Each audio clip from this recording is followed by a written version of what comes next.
back to Bill Plays Bass, where I play these things. For change, we are not talking about the bass. Not really, not this beautiful Ibanez Soundgear 2400 in stunning amethyst purple. Instead, we're going to talk about the strings that are on it. These are Ernie Ball Cobalt, and they have this awesome purple leader on them that perfectly matches this bass. So, reason number one to buy these strings, if there is one, if you have a purple bass, you're in there. So these strings are really interesting. I had no idea really that they existed. I stick to my roundwounds. I especially like the Adagio XLs. I like Rotosounds. I like GHS. Pretty much if it's got a red leader on it, good to go.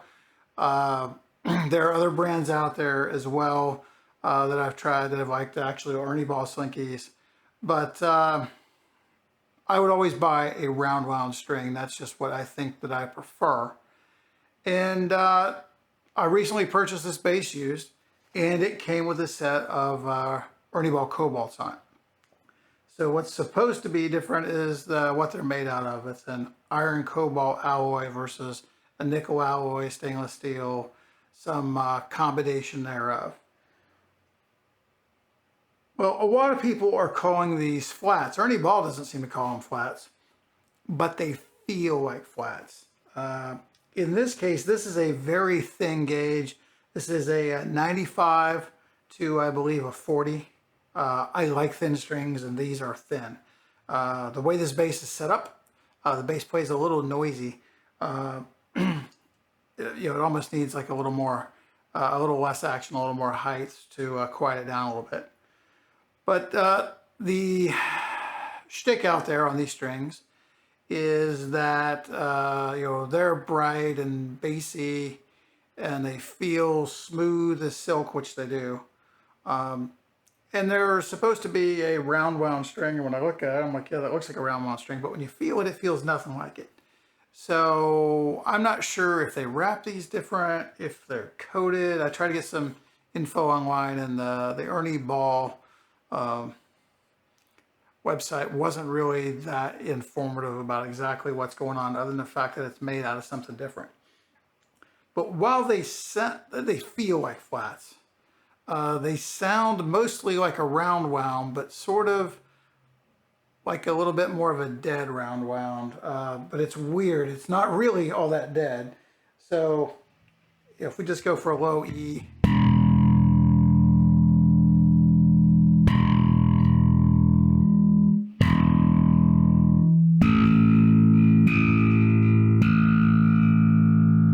so, I mean, you still get a bunch of that roundwound sound, but you don't get that real clear, to my ears, that real clear piano-like fundamental that I think people who really dig roundwounds are into. But otherwise, there's some real interesting kind of advantages to string noise.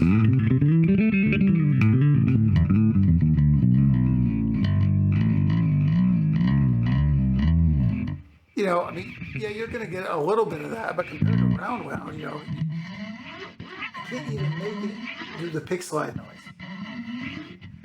At the same time, though, there's still a lot of oomph to them, so.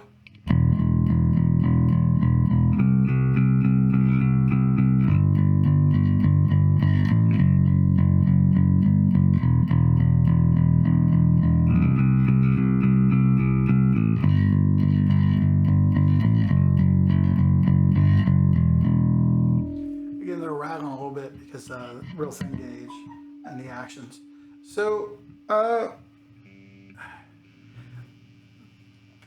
they sound fairly convincingly like a normal roundwound on a lot of things. So.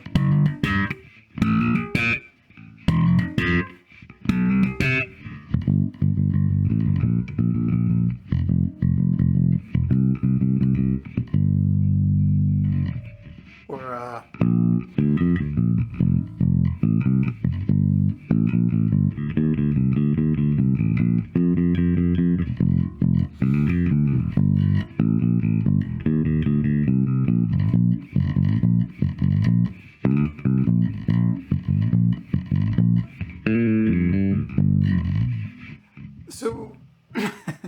if your only choice was, is it a round wound or a flat wound? Well, of course it's a round wound. So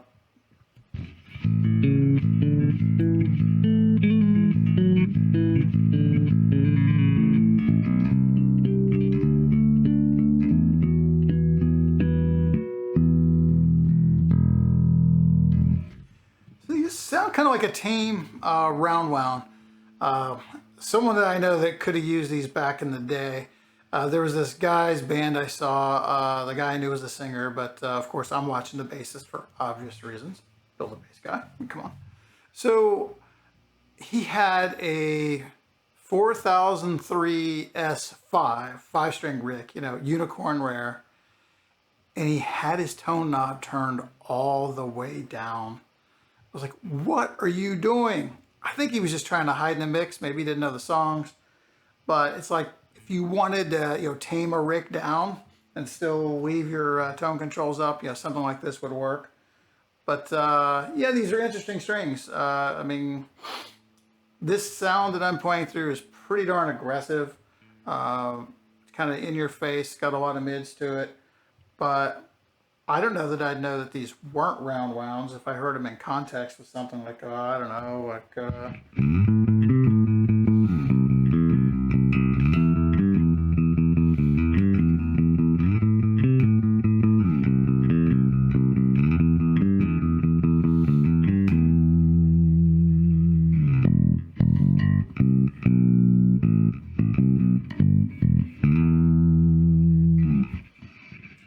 But at the same time, you know, like...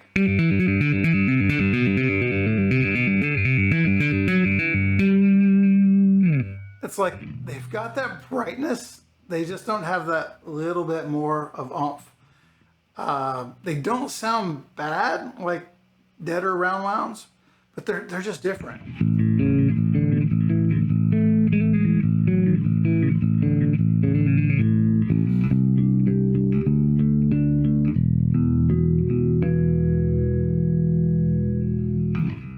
So I don't know, what do you think?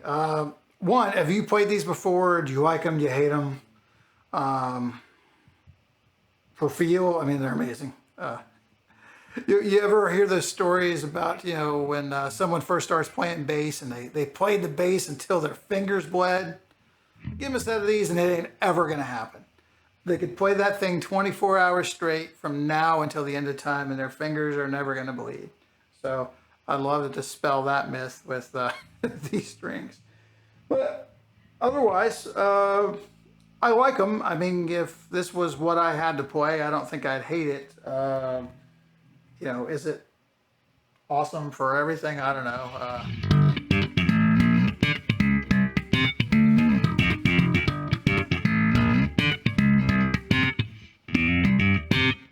Forgot what the hell was there for a sec. Yeah, so I don't know. I kind of like them. Would I go out and buy these? I don't know. I know that they're kind of an expensive string. I think they're 30 plus bucks right now, which doesn't make it the most expensive bass string, but it's, you know, it's not a $15 set of Darius either. So, you know, let me know what you think. You know, my opinion, I think, is meaningless here on all of this. It's really up to you guys to figure out what you like, what you don't like. If you enjoy all things bass related, you know, please consider checking out other videos on my channel and subscribing. Thank you so much. Until next time.